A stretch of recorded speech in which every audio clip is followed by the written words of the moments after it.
Marijke, welcome to Speaker Spotlight. I'm very, very excited to be here. Thank you so much for joining us. And can you tell us a little bit about your work in the world of neurodiversity and dyscalculia?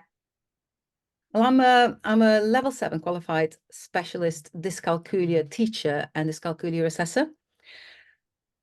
I'm also as a qualified maths teacher, secondary qualified maths teacher. I've been teaching maths for best part of 20 years, and I've been teaching not just in secondary, but anything from key stage 1, so the little ones, the 5, 6, 7-year-olds, all the way up to A level. So I'm in a very, very lucky position to be, because I understand the maths from when people start counting all the way up to when they were doing calculus and all that. I've only been a dyscalculia specialist teacher and assessor, I would say, for the last 3 years. I did my level 7 at Chester University to really understand dyscalculia better, because as a secondary maths teacher, you think you know it all, and that sounds really pompous, but you do. And I thought, you know what, I can teach anybody anything to do with maths, and I was very successful in teaching those learners who were struggling as well. But then I actually did, it was over lockdown, I actually did a full day course from the British Dyslexia Association on dyscalculia, and then realized there's just so much more to it, which is then I then wanted to do that 2-year postgraduate, and it's really, opened my understanding of it. So what do? I've got my own company. It's called Math Solutions, and it started off as a tutoring. All the people I tutor come to me, and it's a sad thing to say, but by the time they get to me, they're at their last chance saloon. They come to me, they've tried so many different tutors, they've been let down by tutors, by school. I work with adults, they've been let down all their lives. Adults who sometimes want to better themselves, they want to do university course, their university needs them to have their maths. They have the tutors from university for 2 years, don't get it, can't pass. So by the time these people, young and old, come to me, and parents and families, they're like, do you know what, it's never going to work. And whatever I don't know, well, I don't know how, it sounds naive, I don't know how I do it. I do know how I do it. It's a huge amount of experience, and it's really understanding the needs of the people I'm working with.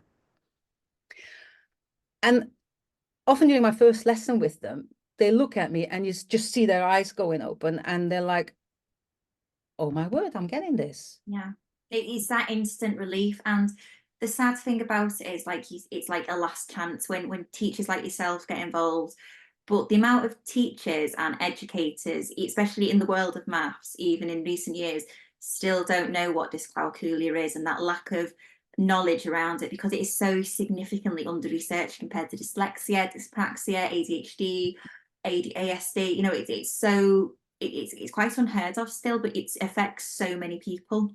Absolutely. I mean, if you think about 5%, because I did training with the trainee teachers at Sheffield University just before Christmas, and I have to say, Sheffield University is one of the very few universities that I know of who do put in a whole day to train their teachers on how to work with people with neurodiversities.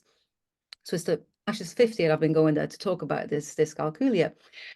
And you're talking to these, there's lots of secondary maths teachers in there as well. And you talk to them, and the misconception that they have is, and not just them, but everybody, is that, oh, it's just a problem with numbers. They don't know their times tables, or they don't know their number bonds. But what people don't understand is the impact it has on working memory and everything else that goes with it. And the other thing, of course, especially in secondary school and people who prepare learners for official exams, when you have got dyscalculia, or when you work with a learner with dyscalculia, you've got to be able to really break it back down to what is a number.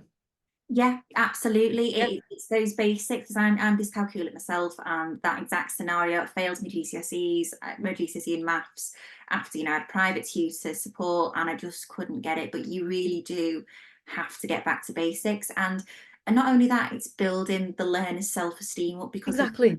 so many Exactly. times, and even unfortunately sometimes, even what's going on at home as well, parents are getting frustrated, caregivers are getting frustrated. You really have to build that confidence up Exactly. They'll fear numbers for the rest of Yeah. their life, and that avoidance is there. Exactly. So what I do, and again, this is a big word, but I work holistically and I work with the whole family, which I just always get way too deep involved with the family, and I've been doing this for a while now, and all my families, they're fantastic. I love them to pieces. I'm still in touch with them from people I taught, long, long time ago, and I love it. But it is not just about teaching the person in front of me. I need to know that that person has got, if it's a young person or a child, I need to know that that person has got the support of the family, of the parents, that the family is not, or that they're not just saying, well, we've got a tutor now, so there you go, off you go. No, it's about the whole package around the child. And it's also about, and that's another one of the things that I do, it's about often getting involved with the school, getting involved with the teachers. It's also about advocating for the young person and helping the family into how they can advocate for their child. And again, that's one of the other things I'm doing, because as I've got ADHD, I also come from, I'm the only hearing child in a deaf family. Wow. I'm a CODA, so CODA stands for Child of Deaf Adults. So my parents were deaf, my sister's deaf, profoundly deaf. So I was brought up in sign language, and I've always, my entire life, I've had to fight for my parents, for my sister, to get the things that they needed. So for me, working with people with special needs is at the core of what I do, because I've been doing it my entire life, which is why I feel so strongly about it, and which is why I often do and say things that upset But people, because that's why, you're such an inspiration, Marijke, because otherwise these people, you don't know, like say some people aren't blessed with necessarily supportive families, or caregivers at home. They need people to fight for them, and yeah. unfortunately, I'm very lucky I had a supportive family, but so many people out there who are neurodiverse don't have that support. And even when it comes to teachers as well, like that one supportive teacher can change everything. And I just wanted to ask you on that, as a teacher, if they suspect one of their learners is potentially dyscalculic and just really not grasping those basics, and as it's difficult with the curriculum, they've got to move fast forward, what would you suggest if they're spotting the signs with a learner? What would you advise, what would your advice be to them to help that learner? The problem is, as a secondary maths teacher, because I've been there myself, which is why I left school teaching, because you cannot, as a secondary maths teacher, it's very difficult to help that person in your classroom, Yeah. because you've got 30 other kids there. You can't. Plus, how are you going to, when you're getting those children ready for their GCSE, how are you going to work with that one person who doesn't understand that a 5 is made up of a 2 and a 3? So it's a really difficult question actually to answer, because as much, my advice would actually be, you've got to get a specialist teacher in, to put it bluntly. Because as a secondary maths teacher, and I'm talking about myself as well as a secondary maths teacher, unless you've done a lot of work with primary and with primary maths teaching and with primary maths teachers, and you fully understand the primary curriculum, and you know how to teach about decomposing numbers to add, I don't know, 6 to 8, until you can do all that, and until you then really understand the problems that somebody with dyscalculia has, you'd be hard pushed to help that person. And Because that's I've seen it, just so in secondary school, and I've seen it with a lot of the people I work with. Fantastic, the teacher has picked something up. Yeah, brilliant, really pleased about that. And then it's like, okay, you go out with the TA. and it's that segregation then, isn't it? It's like you don't belong in the class, and then even if the teacher's ostracizing the young person, what are the peers going to do? And it's that knock-on effect then, and then that confidence where it's actually, why can't I be with a class, why aren't I getting that? And that But then the teaching assistant, and this isn't, teaching assistants are fantastic, but they're not dyscalculia specialists, so they just get given the work from the secondary maths teacher to take the child out and to do the same stuff that the child isn't understanding actually when it's in the room with the specialist, or with the secondary maths teacher. The best thing that a secondary maths teacher can do to help a dyscalculic person is to give them a calculator. really. Yeah.